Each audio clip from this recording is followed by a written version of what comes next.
All right. Are you feeling like maybe you should start an exercise program, but maybe you're not going to because the last time you did it, you started the exercise program. The next day you woke up sore, you were painful, and you said, forget it. Well, we're going to guide you through 5 steps to help prevent this pain and make your workouts more enjoyable. That's right.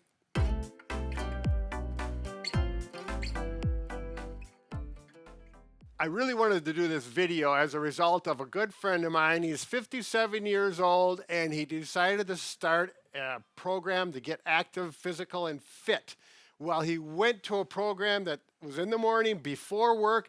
They worked him hard. He was happy about it. He said, boy, I really worked up a good sweat, blah, blah, blah. And by the end of the week, he had plantar fasciitis so bad, he stopped. He says, this is not for me. I just cannot be active. This is a kind of thing that can happen. It happens very often, but it does not have to. We can help you out. So, if this story resonates with you and maybe you're sore or you don't want to be sore from starting a new workout program, we have 5 solutions for you. And some of them are to look at before you start working out, and some of them are to help if you're already sore. As Mike mentioned, we got 5 of them. They're all excellent options that you can do. We've worked with them with patients over the years as well as ourselves. So carry on and watch all of them. You'll see exactly what we mean. All right, by far, this is a number one problem is people overdo it. In other words, the old saying, too much, too soon. I cannot say it enough. Too much, too soon. People always do too much because they really want to burn those calories, get better, blah, blah, blah, blah, and then muscle soreness. So, Uh, Mike, how are we going to approach this? you need to not do as much right away and slowly build up over time. Maybe you've experienced yourself, you went out for a walk, you're feeling great, you did a whole mile, maybe you weren't a walker before this. The next day you woke up, you couldn't even walk to the bathroom because your feet were so tired.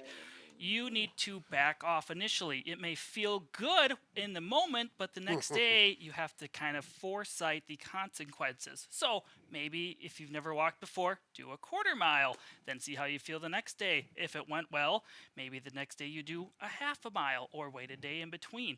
You have to start slow, and this pertains to anything, whether it's resistance training, lifting weights, walking, stretching programs, any of this. Start with less than you want to Right. because you will thank yourself later by not being sore. So if you've just started and you feel like the exercise you're doing is doing nothing, it's very, very easy. You're doing exactly the right thing.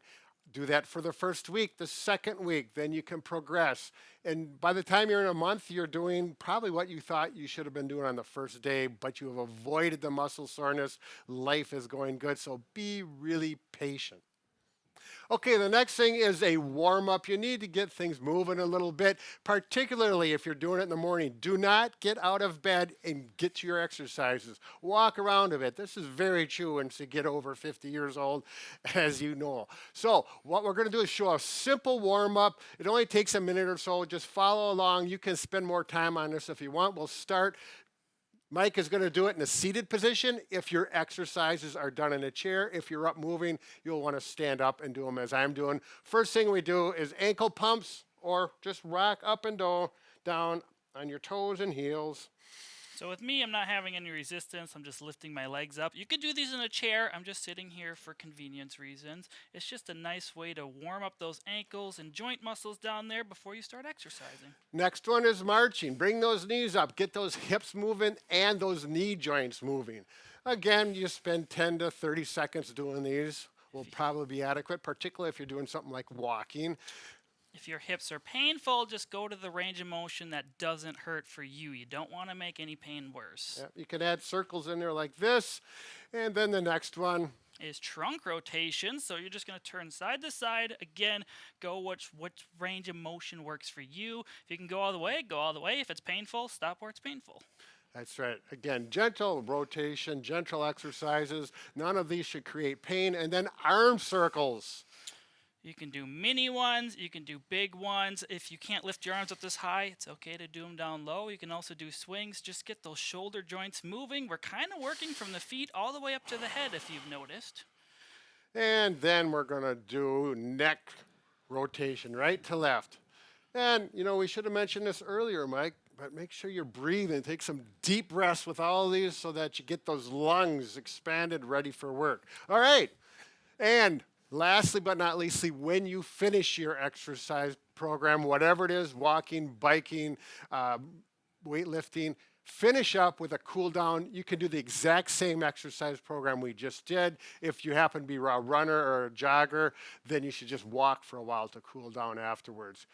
Which, by the way, if you want to start running at this age, in your middle age or older, and you never ran before, or even if you did, make sure you start a run walk program. Just don't go into running. You can really beat up your body and joints if you get after that too aggressively.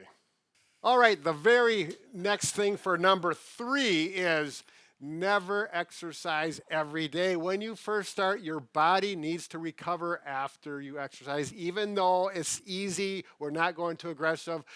A Monday, Wednesday, Friday schedule is a good way to start. If it's really easy after the first week and there's 0 sore muscles, even the next week you could bump it up, but you're not going to go 5 days a week for a number of weeks for sure. Increase the intensity and still go Monday, Wednesday, Friday to start with. Mike, you have some input?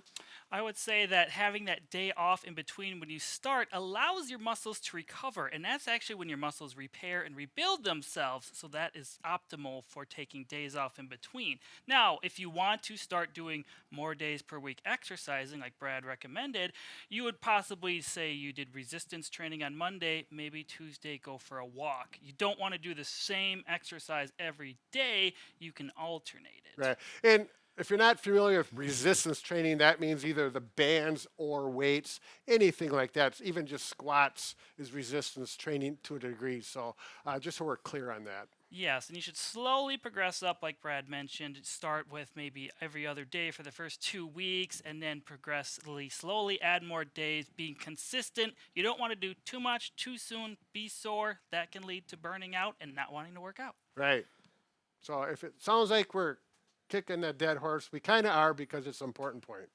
Tip number 4. This is for if you already worked out and you are sore because you did too much. So this is more of a recovery tip here, and that is massaging the muscle group that is sore. So say your foot, your calf, your hamstrings are sore. What you can do is just kind of massage slowly, doing different strategies, circle techniques, different movement patterns, whatever feels good. There's not a right or wrong. Just kind of massage the area that is painful, get some blood flow there to help you recover and feel better quicker. And then what you'll find when you're doing this, like Mike said, we want to get the blood flow because a fresh blood into these muscles is going to help recover and let the muscles heal and rebuild. But you may find like a knot or a real tender spot in one spot. Let's say on my calf, I usually do it right over in this area. So when you find that, you're going to massage that.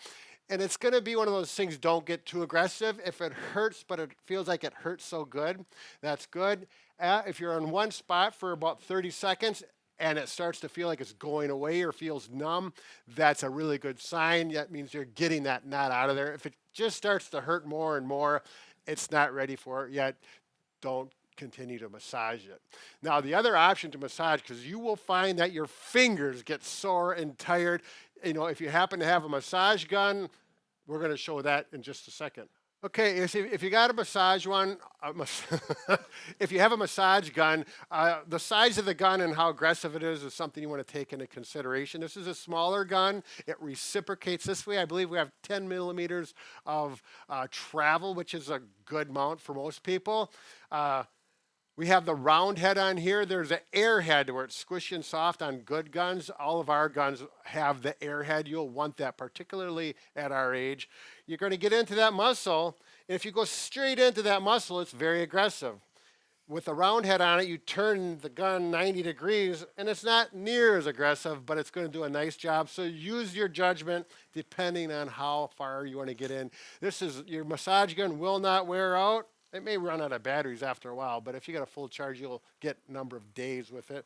Mike, you got any input? So the massage guns aren't necessary, but they're a good option, especially if your hands are getting tired. You can definitely do what we did before, just with your hands. It's going to work just as well, but this is a good option if you already have one or you're interested in getting one.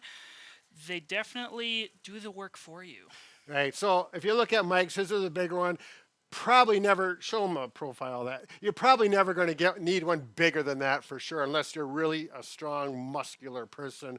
Uh, Again, these smaller ones, we've had a lot of good feedback with these. Again, that one's more powerful. You can do these on the hamstrings, the quads, for pretty much anywhere in your body except for your neck. You stay away from the neck, and of course your head and face. It's to be understood. Now, the third option is using a foam roller. You can use these on many different muscle groups. Obviously, if you're not very mobile and can't get down to the floor, this wouldn't be the option for you. But if you're able to, this is definitely a good strategy. And they're a lot cheaper than a massage gun to use. Right. And obviously, Mike's showing his calf, working that calf muscle, very common muscle that gets sore, tight with exercise. And with these foam rollers, you just go to the problem area, put some pressure on it. As you can see, I'm taking a lot of weight through my arms right now to take the tension off of the muscle group being massaged. The more I put weight through the foam roller, the digger it's going to dig even deeper yet. Did I say something funny? It came out wrong. You're doing good, Mike. You're doing good. You Just could put keep over talking. pressure, but this might be a little too excessive for some people. One thing I want to mention about the foam rollers is if you purchase one, you want one, the density of them. You'll see there will be a soft, medium, or a hard one. You'll probably want a medium one. That's what I prefer. But if you want to get more aggressive, the black ones are harder. It's just the way they build them. There's more carbon in them to get them more hard. So I really enjoy these. You can get up in that hip. That's one area that really, I think, these really stand out in personally. You can get in, work that hip, that piriformis muscle, the gluteus maximus, all those muscles that surround the back side of the hip in particular. So you typically will spend 3 to 5 minutes. It should feel good. This is a nice thing that's a feel good throughout all these feel good. Massage between the gun, the hand massage, and it's a good thing. It's good. Just pick which one feels best for you and stick with that. You don't have to do all 3 types of massage. That's right. That's a good point. Although you may want to. I'm just kidding. All right, number 5 and the final tip is, again, maybe you got some soreness. You did overdo it, even though against our advice. It's okay. There's some options. The number 1 is NSAIDs. That means like ibuprofen, Tylenol, Advil, those types of things. Most people have awareness of how to use those so they don't overdo them. Make sure you read the bottle, but go with that route. I personally stay away from that unless I'm really sore. The next thing I like to use is a cold pack.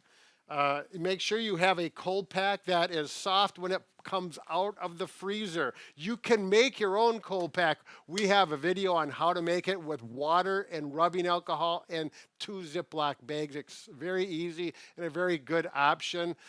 These cold packs that you purchase, if you want one, the really nice thing about these is that you can use them for cold, or if you like heat other than cold, you put these in the microwave, and it says right on how long. I believe it's 30 seconds, and it'll heat up, and then you can use that for a hot pack. If you don't know whether to use a cold pack or a hot pack, it's simple.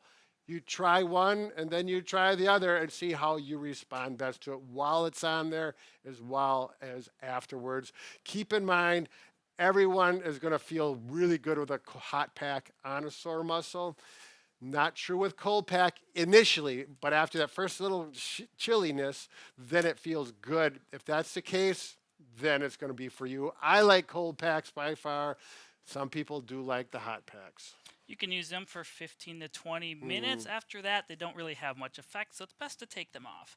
Another option would be some type of topical cream that's a pain-relieving cream.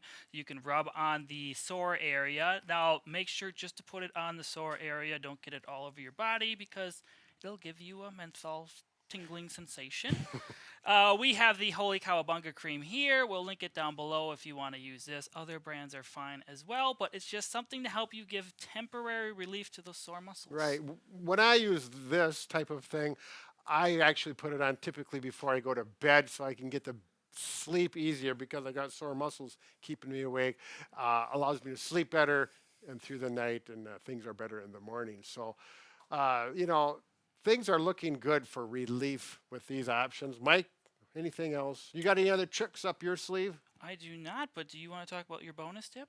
Oh, yeah, the big bonus tip. This works for me for sure.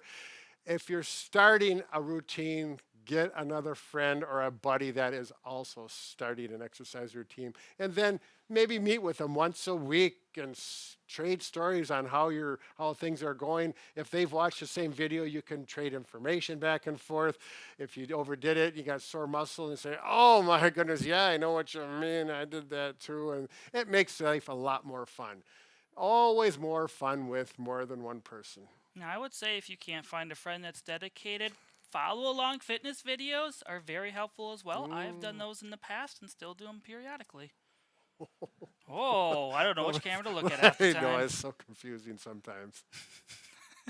All right, so in conclusion, get your exercise program going. You're going to have great benefits from it. I know I do, and I'm sure it can work for everyone. Remember, motion is lotion. In other words, that motion is going to help reduce pain, not create it if you do it right. Also, let us know down below in the comment section which tips worked for you or what we maybe forgot, because believe it or not, we do not know everything. And also, pinned on the top comment will be 5 more videos relating to this subject or things we talked about in this video. Yeah, that's a really good deal. Then you don't have to go searching. So take care and be here. Be something. Thank you for watching.